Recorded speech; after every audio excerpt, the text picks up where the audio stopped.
कांग्रेस के अंदर का जो अंतर्कलह है, मैं उसके बारे में क्यों कुछ कहूं, परंतु जो दिखता है सामने समाचार पत्रों से और आप लोगों के माध्यम से जो कुछ पता चलता है, उसमें तो यही पता चलता है कि अनेक धड़ हो चुके हैं और सबको अपनी अपनी चिंता रह गई है। वहां पर जगदलपुर नगर निगम की महापौर जो कांग्रेस से है और उसके साथ साथ MIC के सदस्य और हजारों की संख्या में कांग्रेस छोड़कर लोग भारतीय जनता पार्टी प्रवेश किए हैं। जो भी कांग्रेस के भी सैकड़ों लोग आज भारतीय जनता पार्टी ज्वाइन किए हैं और ये पूरे प्रदेश में यही हाल है। पूरे प्रदेश में कांग्रेस में बिखराव है और हम देख रहे हैं कि हर जगह कांग्रेस के जो प्रत्याशी घोषित हो रहे हैं, उन्हीं के पार्टी के द्वारा उनका विरोध हो रहा है। भारतीय जनता पार्टी डरी हुई है, घबराई हुई है। उसको पता है कि मोदी जी का जादू अब नहीं चलने वाला है, तो विपक्षी दलों के नेताओं के खरीद फरोख्त करके, उनका भयादोहन करके, उनको डरवा के, उनके ऊपर कार्रवाई का भय दिखा के विभिन्न प्रकार को शामिल कर दिए। जो लोग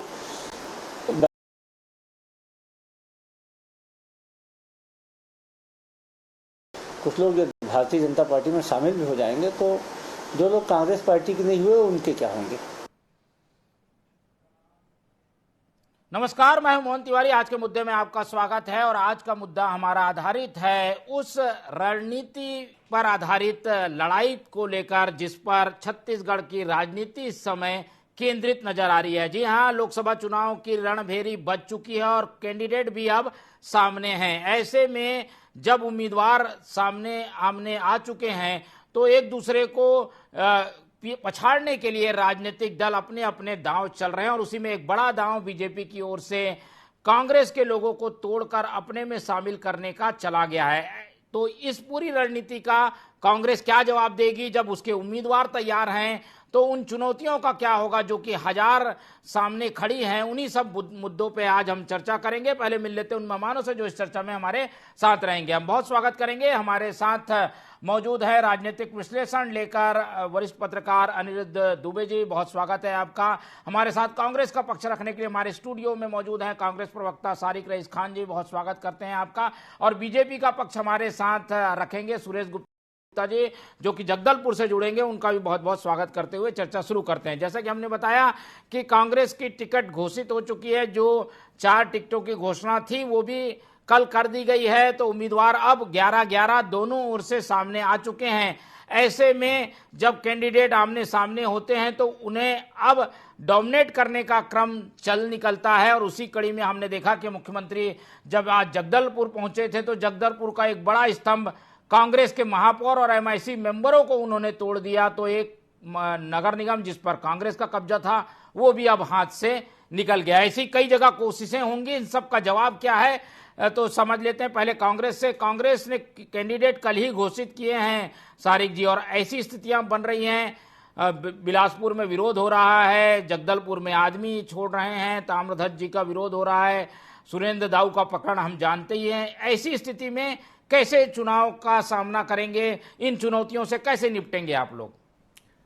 देखिए मोहन जी, ऐसा है कि कांग्रेस की टिकटों की घोषणा हुई है केवल छत्तीसगढ़ में नहीं, पूरे भारतवर्ष में। हमने अपने एक चिंतन मनन मंथन और जो एक लोकतांत्रिक प्रक्रिया रहती है, संगठन की आंतरिक प्रक्रिया रहती है, उसके तहत निचले स्तर से लेकर सुझाव लेकर हमने अपनी टिकटें फाइनल की है। और रही बात कांग्रेस में अंतरकलह की, तो अंतरकलह और ये जो भय है जो आपने अभी अपने वक्तव्य के शुरू में कहा था कि भारतीय जनता पार्टी का दांव, मैं इसे भारतीय जनता पार्टी का दांव नहीं कहूंगा, भारतीय जनता पार्टी का भय कहूंगा। जब वे 10 साल के अपने कार्यकाल पे आदरणीय मोदी जी जो प्रधानमंत्री हैं, उनके कद पे, उनके कार्य पे इतना ही भरोसा है, तो वे काहे को दूसरे पार्टी के लोगों को खुला ऑफर कर दिया। और एक सबसे बड़ी विडंबना देखिए, मुझे भी लगभग 25 वर्ष एक सक्रिय राजनीति में हो गया है और मैंने बहुत से लोकसभा चुनाव, विधानसभा चुनाव और भारतीय जनता पार्टी कि केंद्र से लेकर राज्य तक में सत्ता में भी देखे हैं, विपक्ष में भी देखे हैं। ये पहली बार मैंने देखा हूं कि छत्तीसगढ़ में भारतीय जनता पार्टी में एक सेल बना है दूसरे पार्टी के दलों के लोगों को, विशेषकर कांग्रेस के लोगों को प्रवेश कराने के लिए। जो भारतीय जनता पार्टी पूरे भारतवर्ष में इस तरह के हथकंडों के सहारे लोकसभा चुनाव, जब लोकप्रियता नरेंद्र मोदी जी की और वो पूरी तरह से आत्मविश्वास है, मंत्रमुग्ध अपने सत्ता के मद में है, तो वे फिर क्यों दूसरे दल को देते हैं? अभी जैसे भारतीय जनता पार्टी की लिस्ट आती है, तो अभी परसों नरसों एक लिस्ट आई, तो मैंने देखा, तो मुझे ऐसा लगा वो कांग्रेस की लिस्ट है, क्योंकि मुझे ज्यादातर उसमें कांग्रेस के लोग दिखाई दे रहे थे जो 2 घंटा 3 घंटे पहले प्रवेश किए, तुरंत टिकट पाए, 2 दिन पहले प्रवेश किए, टिकट पाया। तो फिर मैंने उसे अपनी स्क्रीन को बड़ा करके देखा, मुझे संदेह हुआ, तो लेकिन वो भारतीय जनता पार्टी के पास में ऐसा लगता है कि नेताओं और कार्यकर्ताओं का अकाल पड़ गया है, या फिर वो कहीं ना कहीं उनके जो कार्य है 10 साल में जो उन्होंने एक जन विरोधी कार्य किया है, केवल हवा बनाई है, एक लोगों को लड़वाने की राजनीति, अंग्रेजों की जैसे फूट डालो शासन का डालो की नीति थी, वो कमोबेश वही नीति अभी 10 साल से भारतीय जनता पार्टी की केंद्र सरकार इस तरह की कर रही है। तो भारतीय जनता पार्टी खुद ही एक कहीं ना कहीं उसके मन में एक संशय है, एक कहीं ना कहीं एक संदेह है, जो इस तरह के हथकंडे अपनाकर वो छत्तीसगढ़ ही नहीं पूरे भारतवर्ष में इस तरह दूसरे दल के लोगों को भया दोहन करके लालच देकर अपने दल में शामिल कराने का एक जो एक चुनाव के में एक नकारात्मक कार्य है वो कर रही है। जी ठीक है, तो सारी जी, लेकिन ऐसे में जब आपको कार्यकर्ताओं की जरूरत है, कार्यकर्ता ही चुनाव लड़ते हैं, वो ही टूट जाएंगे तो पार्टी को नुकसान नहीं होगा, इसका लाभ हानि से आकलन आप लोग करते हैं कि नहीं? देखिए निश्चित रूप से, लेकिन मैंने अब हमारे शरीर में जो हमारे हाथ में जो 5 उंगलियां रहती है वो भी एक जैसी नहीं रहती है, उसके भी साइज में अंतर रहता है। उसी तरह जो इंसानी प्रवृत्ति रहती है, भाई कार्यकर्ता जो चाहे भारतीय जनता पार्टी के हो कांग्रेस के हो, दोनों दलों को कार्यकर्ता सभी की प्रवृत्ति अलग रहती है, सभी के विचार रहते हैं। तो उसमें कुछ ऐसे कार्यकर्ता जो एक वैचारिक प्रतिबद्धता के प्रति अड़िग नहीं है, अपनी दलीय प्रतिबद्धता के प्रति एक उनमें कहीं ना कहीं एक ढुलमुल नीति है, तो वो ऐसे कार्यकर्ता जो ऐसे कुछ लोगों के चले जाने से किसी भी तरह का कोई फर्क नहीं पड़ता। छत्तीसगढ़ के गांव में मजरे टोले टोले में कांग्रेस के एक इतनी मजबूत विचारधारा है, कितने मजबूत उनके कार्यकर्ता निष्ठावान लोग हैं जो कांग्रेस के लिए मुट्ठी भर लोग अगर इधर उधर चले भी जाएंगे तो कांग्रेस को कोई फर्क नहीं पड़ेगा, इस धारणा के साथ कांग्रेस काम कर रही है। लेकिन बीजेपी ऐसा क्यों कर रही है? बीजेपी दावे भरती है 56 इंच के सीना, मोदी का चेहरा, बड़ा काम, 10 साल के काम, उसके बावजूद हम देख रहे हैं कि वो लोगों को लगातार शामिल कर रहे हैं। गुप्ता जी की ओर रुख कर लेता हूं। गुप्ता जी, जगदलपुर में ही आप लोग ने इतना बड़ा प्रवेश करा लिया, जब कांग्रेस कमजोर है, बीजेपी मजबूत है, बस्तर की सभी सीटें आप लोग एक सीट को छोड़ के जीत चुके हैं, फिर ये प्रवेश की क्या जरूरत आन पड़ी? इसी महापौर का आप लोग विरोध करते थे, उसी महापौर को आज शामिल कर लिया, इसकी क्या जरूरत थी? देखिए मोहन जी, सबसे पहले मैं आपके चैनल के समस्त दर्शकों को मेरा नमस्कार कहता हूँ। सम्मानीय कांग्रेस के प्रवक्ता जी ने ही मोदी जी के 10 साल के कार्यों की पूरा उल्लेख करते हुए जितनी बातें ये बताने का प्रयास किए कि मोदी जी ने 10 साल में इन्होंने देश को कहां से कहां पहुंचाया। भारतीय जनता पार्टी मानती कहा मैंने, तो ये सारी तारीफें इन्होंने खुद कर दिया रहा। आज जगदलपुर में नॉमिनेशन के दौरान लगभग 2000 सामाजिक संगठन से जुड़े हुए क्षेत्र से ऐसे प्रमुख लोग हैं, राजनीतिक क्षेत्र के लोग हैं, ये सारे भारतीय जनता पार्टी में माननीय मोदी जी के कार्यों से प्रभावित होकर, क्योंकि जो सामाजिक क्षेत्र में काम कर रहे हैं, ये जो कांग्रेस बोल रही है कोई भय, दबाव, कुछ ऐसे प्रलोभन, ये सब तो नहीं काम कर रहा है कि आप लोगों के पास लोग इसीलिए आ रहे हैं? देखिए भाई साहब, ये जो है ना 2000 की संख्या के साथ आज राजनीतिक क्षेत्र के लोग और सामाजिक क्षेत्र में जो काम कर रहे थे, ऐसे लोगों ने भारतीय जनता पार्टी के साथ जुड़कर प्रत्यक्ष रूप से कार्य करने का संकल्प लिया है। ये संकल्प इन्होंने माननीय देश के यशस्वी प्रधानमंत्री नरेंद्र मोदी जी के 10 साल से, जिन्होंने गांव गरीब किसान के लिए, जिन्होंने सबका साथ, सबका विकास, सबका विश्वास को जीतते हुए काम किया, जो देश के यशस्वी प्रधानमंत्री नरेंद्र मोदी चुनाव से पहले तीसरी बार 400 पार का नारा दे रहे हैं, फिर इस बार मोदी सरकार का नारा दे रहे हैं। ऐसा विश्व में पहली बार हो रहा है कि एक चुनाव से पहले ही एक विश्व के सबसे बड़े राजनीतिक दल का मुखिया ये आत्मविश्वास देश की जनता के विश्वास को कायम रखते हुए तीसरी बार सरकार बनाने की बात करते हैं। और जो लोग भारतीय जनता पार्टी में प्रवेश कर रहे हैं, वो सामाजिक व्यक्ति हैं, वो राजनीतिक क्षेत्र में, समाज के क्षेत्र में अपने काम कर रहे हैं। तो सामाजिक क्षेत्र में काम करते हुए जिस राजनीतिक दल से वो अब तक थे, वहां पे उन्हें वो स्वतंत्रता उन्हें नहीं मिली थी। वहां पे सिर्फ एक परिवार का निर्देश करता है। वहां पे यदि कोई व्यक्ति उसकी क्षमता के अनुसार उसे स्थान नहीं मिलता है, उसको प्रसाद प्रयास, यदि वो परिक्रमा करेगा, गांधी परिवार की परिक्रमा करेगा, गांधी परिवार तक अब वहां का उसकी पहुंच है, तो वही व्यक्ति उसको राजनीति में स्थान मिलेगा। ठीक है, आएंगे आपके पास आएंगे। कुल मिलाकर ये कहना है कि अगर पार्टी अच्छी हो, नेता अच्छे हो, तो लोग दूसरी पार्टी से टूटकर आ जाते हैं। ये भी एक तरीके का तर्क है जिसका जवाब हम कांग्रेस से बाद में लेंगे। पहले हम चलते हैं अनिरुद्ध दुबे जी के पास। अनिरुद्ध जी, ये सियासत का तकाजा है, इस तरीके की स्थितियां हम कई बार देखते हैं। इधर के लोग उधर, उधर के लोग इधर आते हैं। अब सामने चुनाव है तो कुछ परिवर्तन होता ही है, लेकिन ये दांव पेचों को कैसे देखें? कांग्रेस के उम्मीदवार आए और वैसे ही ये सब स्थितियां, हड़बड़ी, भगदड़, ये सब हो रहा है, तो क्या इसका क्या आकलन करते हैं आप? क्या इसका असर होगा?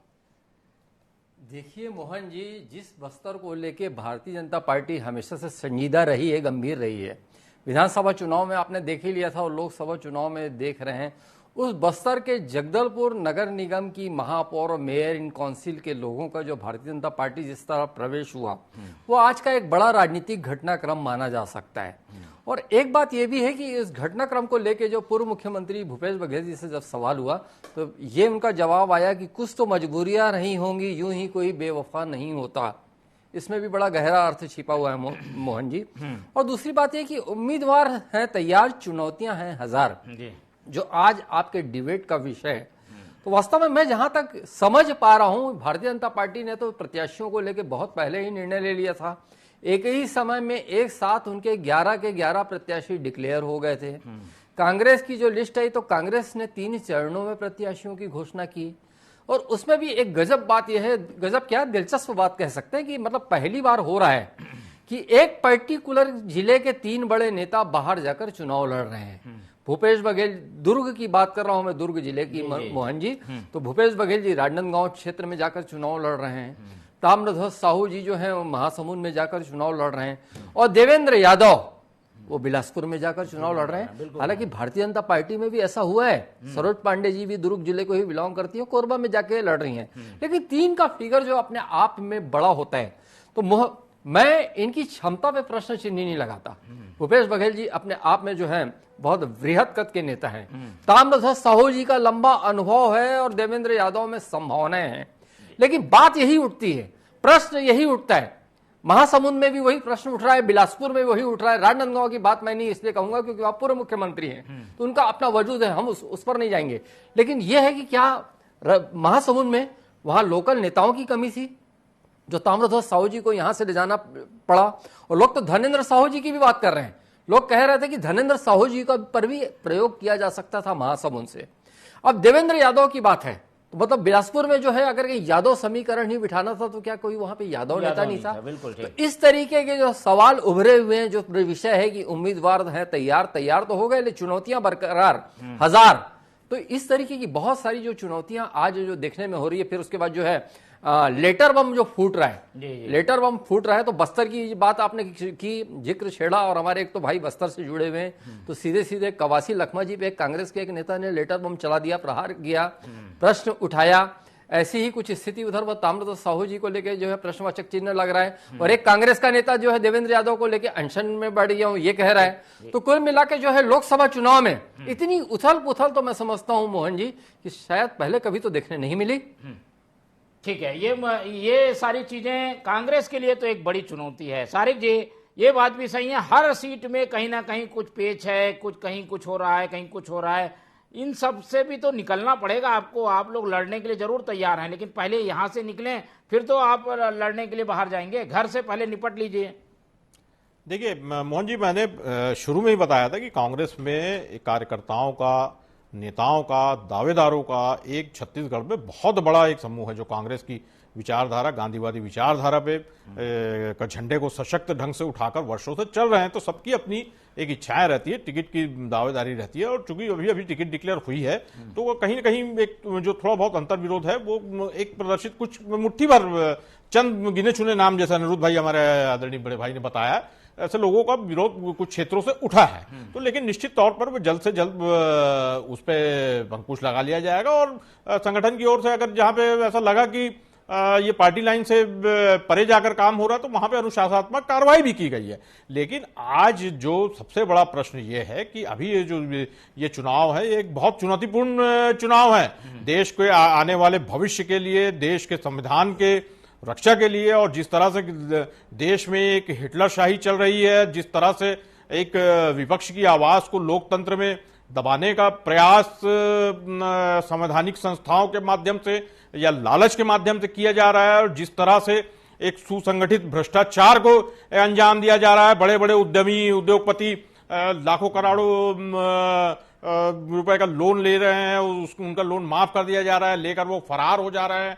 इलेक्ट्रॉल बॉन्ड के नाम पर एक बहुत बड़ा करप्शन हो रहा है, एक पार्टी विशेष को ही पूरे का पूरा उद्योगपति एक आर्थिक मदद धन बल बाहुबल से कर, जिसका उपयोग वो विपक्ष को खरीदने और डराने धमकाने में कर रही है। वहीं दूसरी ओर एक जो पार्टी है जिसने 70 साल से अधिक इस देश पे लोकतांत्रिक प्रक्रिया के जरिए जनता ने उन्हें चुनकर सेवा करने का मौका दिया है, उसको परेशान करने के लिए उनके नेताओं को तो परेशान किया ही जा रहा है। उनका जो चुनावी बैंक अकाउंट है, जो चुनाव लड़ने के लिए, उसे संवैधानिक संस्थाओं के माध्यम से सीज कर दिया जा रहा है, फ्रीज कर दिया जा रहा है, ताकि वे चुनाव नहीं लड़ पाए। तो इससे ज्यादा आज तक हमने दमनात्मक कार्रवाई नहीं की। बातें हैं, लेकिन स्थानीय स्तर पे जो हो रहा है उसको क्या कहेंगे? आपके लोग धरना दे रहे हैं, उसके लिए कोई क्या जिम्मेदार होगा? आप लोग पत्र लिख रहे हैं, लेटर बम छोड़ रहे हैं, उसके लिए कौन जिम्मेदार हो? क्या कोई अंदर ही शक्ति को बीजेपी ने प्रभावित करके आप लोगों के खिलाफ खड़ा किया है?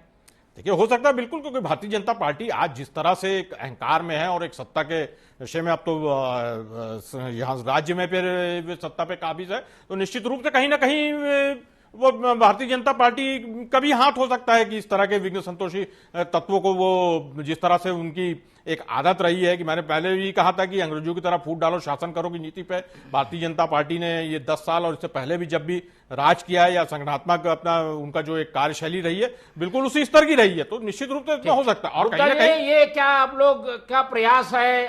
इतना पार्टी आपकी मजबूत बोलते हैं आप लोग, लेकिन ये क्या जो आरोप लग रहे हैं, क्या सच्चाई इसमें है? आप लोग संपर्क कर रहे हैं, अंदर अपने स्लीपर सेल छोड़ दिए हैं कांग्रेस में अंतरकलह दिखाने की कोशिश हो रही है, ये इसकी सबकी जरूरत क्यों पड़ रही है आखिर? भारतीय जनता पार्टी विश्व की सबसे बड़ी पार्टी के रूप में जानी जाती है, और जो भी राष्ट्रवादी है, जो भी सामाजिक क्षेत्र में काम कर रहा है, जो सेवा के क्षेत्र में आया है और सेवा करना चाहता है, जब कांग्रेस अन्य दलों में, खासकर कांग्रेस में जो तानाशाही है, वहाँ पे लोकतंत्र नहीं, वहाँ राजतंत्र है, वहाँ पे बोलने की आजादी नहीं है। भारतीय जनता पार्टी में यहाँ पे एक सामान्य व्यक्ति को टिकट मिल सकता है जिसकी कोई राजनीतिक पृष्ठभूमि नहीं है। जगदलपुर में महेश कश्यप को टिकट मिला, एक सामान्य व्यक्ति में सामाजिक क्षेत्र में लंबे समय से काम कर रहे थे, उनको टिकट मिला। ये प्रभावित करता है राजनीतिक क्षेत्र में काम करने वाले लोगों, कार्यकर्ताओं को, कि जहां वो काम कर रहे हैं वहां पे भ्रष्टाचार, वहां पे एक ही परिवारवाद, वहां पे कार्यकर्ताओं की बात नहीं सुनी जाती है, वहां पे कार्यकर्ताओं उनके फोन को देख दिया जाता है, वहां पे कार्यकर्ताओं पे नजर की जाती है, वहां पे पार्षदों पे नजर रखी जाती है, पार्षदों के फोन को देख दिया जाता है, पार्षदों के साथ अभद्र व्यवहार वहां के जिलाध्यक्ष करते हैं। इस तरह की जब घटनाएं होती है और वो जहां से प्रतिनिधित्व करते हैं, वहां के लोग उनसे पूछते हैं कि आपकी सरकार 5 साल थी, आपने भी वादा किया था, आपने वादा किया, आपने किसी भी वादे पे आप खड़े नहीं उतरे। आज कहीं न कहीं जनता को जवाब देना है, और वो देखते हैं। अरे आखिर आप लोग करेंगे क्या? इतने लोगों को आपके पास ओवर एक्सेस, वैसे भी नेता हैं, इतने विधायक जीत गए हैं, अब लोग आ रहे हैं, उनका उपयोग क्या करेंगे ये तो बता दीजिए। जनता पार्टी में लोगों का उपयोग नहीं होता। यहाँ पे लोग राष्ट्र के भारतीय जनता पार्टी राष्ट्र के पुनर्निर्माण के लिए, राष्ट्र के वैभव के लिए, राष्ट्र की उन्नति के लिए काम करने वाले यहाँ पे आते हैं, यहाँ पे कार्यकर्ता। चलिए दुबे जी से समझा। दुबे जी, आखिर बीजेपी करेगी क्या इतने लोगों का? वो तो साफ बोल रही है कि हम उपयोग भी नहीं करेंगे, राष्ट्र में सहयोग देना है, निर्माण में सहयोग देना है, तो आइए पसीना बहाइए। यहाँ ऐसे बोलने के बावजूद लोग आ रहे हैं, इसको क्या समझा जाए? देखिए क्या है कि राजनीति में उपयोग शब्द जो है उसकी बहुत सार्थकता तो है। आप मेरे को ये बता दीजिए कि वो मंतूराम पवार जो है वहां पे नाम वापस ले लिया था उपचुनाव में, जो कांग्रेस का प्रत्याशी था, और सीधे सीधे मतलब walk over Bharatiya Janata party के जो है और उम्मीदवार को मिल गया था भोजराज नाग, जो कांकेर से अभी कांग्रेस प्रत्याशी हैं। तो मुझे आप भोजराज नाग, क्षमा चाहूंगा मैं, कांकेर से जो है भारतीय जनता पार्टी के प्रत्याशी हैं। तो मुझे मोहन जी ये बात बता दीजिए कि वही मंतूराम जो है पवार वहां पे भारतीय जनता पार्टी के पास गए, वहां पे मंतूराम पवार का भारतीय जनता पार्टी ने क्या उपयोग कर लिया? कोई उपयोग नहीं किया। मंतूराम ना घर के रहे, ना घाट के रहे, ना वो कांग्रेस के रहे, ना भारतीय जनता पार्टी के रहे। लोग आ रहे हैं, इनके साथ ऐसा नहीं होगा, क्योंकि इनका जो है राजनीतिक वजूद है। जहां तक कि अगर कि मैं जगदलपुर की महापौर की बात करूं और जो है वहां के मेयर इन काउंसिल के लोगों की बात करूं, तो अभी उनके उम्र साथ है और उन लोगों ने ऐसा कोई विश्वास नहीं खोया है जैसे मंतूराम के साथ घटना घट गई थी। तो देखिए समय समय की बात रहती है, और दूसरी बात ये क्या है कि आप में कितना जो है डेप्थ है, कितनी गहराई है, कितनी प्रतिभा है, और कितना आप जमीन से जुड़े हुए हैं और जनमानस में आपकी कितनी ख्याति है। भाई धर्मजीत सिंह जी आए, एक उदाहरण लीजिए आप, विधानसभा चुनाव से पहले वो कांग्रेस में भी रहे, जनता कांग्रेस में भी रहे, उनको टिकट दी गई, वो जीते, है ना। और कुछ तो सीधे सीधे मतलब एक सैनिक को वहां से अमरजीत भगत के खिलाफ भारतीय जनता पार्टी ने उतारा, वो जीता। अनुज शर्मा की बात कर लें, क्या कोई राजनीतिक व्यक्ति था? वो धरसीमा से टिकट दी, वो जीता। मतलब वो कोई भी राजनीतिक पार्टी किसी क्षमता का, किसी व्यक्ति की क्षमता का आकलन करती है, फिर उसके हिसाब से अपना समीकरण बिठाती है। तो जो भीड़ की बात है, भीड़ की बात है जो मोहन जी, तो जिसमें योग्यता होगी, काबिलियत होगी, वो उसको या तो पार्टी बढ़ा देगी, और नहीं भी होगी तो अपने दम पे आगे बढ़ जाएगा। और जिसमें अगर कहीं जो एक जिसका दायरा सीमित होगा, या जो कहीं अगर कहीं बहुत क्या कहना चाहिए, जिसमें जो संभावनाएं कम होगी और जिसमें खुद अपने आप की क्षमता कम होगी, तो फिर वो तो जो है तात्कालिक कारणों से लोगों को लाया जा रहा है, एक मैसेज देने की शायद कोशिश है। ये मैसेज क्या जाता है इसमें? जनता क्या प्रभावित होती है क्या? भाई देखो बीजेपी में इतने लोग आ रहे हैं, इससे भी वोट प्रभावित होता है क्या? देखिए क्या है मोहन जी, किसी भी पार्टी में मतलब ये कि आप कहीं ना कहीं आप मतलब हतप्रभ तो कर देते हो, चौंका तो देते हो। सवाल इस चीज का है कि जनता की बात तो क्या है कि जनता किस ढंग से लेती है छोड़िए, लेकिन कहीं ना कहीं सामने वाली पार्टी के लोगों पे मनोबल तो गिरता है। बिल्कुल। ये अब मैं मंतूराम पवार का, आप ये मत सोचिए कि ये कोई विषयांतर कर रहा हूं। ये जो सीधे सीधे था, मतलब जो खेल खेला गया था मंतूराम पवार का, तो सीधे सीधे भूपेश बघेल जी प्रदेश कांग्रेस अध्यक्ष थे, तो मतलब प्रदेश कांग्रेस अध्यक्ष पद से हटाने का खेल था वो।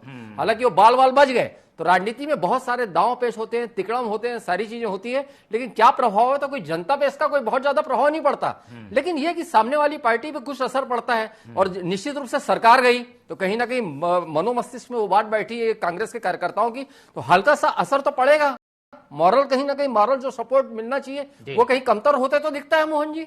ठीक है, तो ये दोनों तरफ से असर डालने वाली चीज है, और ये किसी भी पार्टी की रणनीति भी होती है कि एक तो सामने वाले पार्टी के कार्यकर्ताओं को हतोत्साहित करे, दूसरा जनता मैसेज दे कि देखिए हमारे साथ लोग आ रहे हैं। लेकिन ये चुनौती है कांग्रेस के लिए। कांग्रेस इससे निपटेगी कैसे? सारिक जी, कई चुनाव आप लोगों ने देखे हैं, कई उतार चढ़ाव भी पार्टी देख चुकी है। अब इस उतार के बाद, ये चढ़ाव के बाद उतार जैसी स्थिति आ रही है, इससे निपटेंगे कैसे? सामने चुनाव है, कुछ दिन का समय बचा है।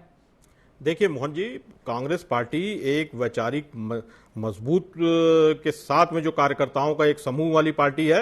और जैसे हमारे भाई भारतीय जनता पार्टी के प्रवक्ता गुप्ता जी ने कही राष्ट्रवाद की बात, तो राष्ट्रवाद के लिए हमें भारतीय जनता पार्टी है, भारतीय जनता पार्टी के नेताओं के सर्टिफिकेट की जरूरत नहीं। हिंदुस्तान में हम पैदा हुए और हिंदुस्तान के लिए हमारे में जो देशभक्ति का जज्बा वो कूट कूट के भरा है, उसमें कोई भारतीय जनता पार्टी सर्टिफिकेट देगी ऐसा कोई बात नहीं है। और रही बात, मैं राष्ट्र के विकास की बात करूंगा तो मैं आपको एक संक्षेप में बताऊंगा, 1 मिनट लूंगा मैं। आदरणीय राजीव जी ने जिस तरह से पंचायती राज एक अधिकार दिया, एक सूचना प्रौद्योगिकी का पूरा एक उन्होंने जाल बिछाया और 18 वर्ष के युवाओं को एक अधिकार दिखाया। महिला आरक्षण की पहल भी आदरणीय राजीव जी ने की थी। उसके बाद नरसिम्हा राव जी ने जिस तरह से आर्थिक उदारीकरण का उदाहरण पेश किया, उसके बाद आदरणीय मनमोहन सिंह जी की जो 10 साल की सरकार रही, उसमें शिक्षा का अधिकार, खाद्य अधिकार अधिनियम, सूचना का अधिकार अधिनियम, मनरेगा जैसी जो योजनाएं रही, उस समय फिर महिला बिल को आरक्षण को प्रस्तुत किया गया। भारतीय जनता पार्टी जो 10 साल का ये कार्यकाल रहा मोदी जी का, ऐसा कोई तो योजना बताए जो देश के लिए अपने लोगों को क्यों नहीं रोक पा रहे हैं? ये सब बता के उन्हें रोक लीजिए, अपने लोगों को रोक लीजिए, बताइए भाई। देखिए, कुछ चंद मुट्ठी भर लोग जो जाते हैं, जिनकी वैचारिक प्रतिबद्धता नहीं है, जो ढुलमुल नीति के साथ में है, चाहे वो आर्थिक लालच में, किसी सत्ता के चकाचौंध में उनकी आंखें चौंधिया गई है, या किसी भयादोहन का शिकार हो गया है, तो उनका कोई इलाज नहीं है। ऐसा जो लोग रहते हैं वो सभी पार्टी में रहते हैं। भारतीय जनता पार्टी का ये मैं उदाहरण देना चाहूंगा, जिस नवीन जिंदल को उन्होंने 2014 में आदरणीय मोदी जी कोयला घोटाले का आरोपी बता के भारतीय जनता पार्टी ने एक प्रोपोगंडा खड़ा किया था, उनको 7 बजे वो पार्टी में प्रवेश कराते, 8 बजे टिकट देते। इसी तरह का इन्होंने प्रोपोगंडा, देखिए जैसे छत्तीसगढ़ चुनाव में इन्होंने एक प्रोपोगंडा क्रिएट किया, इसी तरह इन्होंने 2G 4G कॉमनवेल्थ घोटाला किया, जो बाद में कहीं से भी साबित नहीं हुआ, सभी लोग उसमें बाइज्जत भरी हुए। तो भारतीय जनता पार्टी की तो कोई वैचारिक प्रतिबद्धता नहीं है, वैचारिक प्रतिबद्धता नहीं है। दरवाजे इसीलिए खुले हुए हैं, तो कोई भी आ जा रहा है, संभालेंगे कैसे? गुप्ता जी, ये तो बस्तर की बात थी, आप तो बस्तर में रहते हैं, संभालेंगे कैसे? के खिलाफ आप लोग लड़ते रहे हैं, वही अब आपके पार्टी में आ गए, आपके पार्षद, आपके नेता प्रतिपक्ष, क्या जवाब देंगे जनता को? देखिए, ये महापौर कांग्रेस की थी, कांग्रेस की नीतियों के अनुसार जब तक वो कार्य कर रही थी, जन विरोधी कार्य कांग्रेस के आइडियोलॉजी के अनुरूप कार्य कर रही थी, वहां पे संचालन कहीं और से हो रहा था, हमारा विरोध उसका था। भारतीय जनता पार्टी, तो आप खुश है ना? लोग आए हैं तो कांग्रेस से लोग आ गए, स्वीकार करेंगे, उनको सहृदय स्वागत करेंगे। प्रवेश के बाद महापौर भारतीय जनता पार्टी के रीति नीति के अनुसार कार्य, वॉशिंग मशीन तो धुल गई हूँ आज। भारतीय जनता पार्टी का सिद्धांत है सबका साथ, सबका विकास, सबका प्रयास, सबका विश्वास। ये माननीय मोदी जी का मंत्र है और मोदी जी की गारंटी यानी पूरी होने की। चलिए, अब चुनाव सामने है, इसको जनता को तय करने दीजिए कि भाई कोई आया है तो उसका क्या असर होगा, किस तरीके का उसका चुनावी लाभ पार्टियां लेंगी। इस तरीके के दांव पेच हमें कई बार और देखने को मिलेंगे। समय की कमी है, इसलिए चर्चा यहीं खत्म करेंगे। हम इस पूरी चर्चा में हमारे साथ अनिरुद्ध दुबे जी जुड़े, उनका बहुत धन्यवाद। सारिक रईस खान जी ने हमें समय दिया, उनका बहुत धन्यवाद। और भाजपा प्रवक्ता गुप्ता जी हमारे साथ जुड़े रहे, उनका भी बहुत बहुत धन्यवाद। तो तीनों मेहमानों का आज धन्यवाद करते हुए आज की ये चर्चा ही खत्म करते हैं, और समय समय पर हम आपको अवगत कराते रहेंगे कि क्या चुनावी दांवपेच चल रहे हैं। फिलहाल चुनौतियां कांग्रेस के सामने हजार हैं, लेकिन उससे भी पार पाने की जरूरत बनी रहेगी। फिलहाल मुझे दीजिए इजाजत, और आप लोग देखते रहिए TV 24। रखिए अपना बहुत ख्याल। नमस्कार।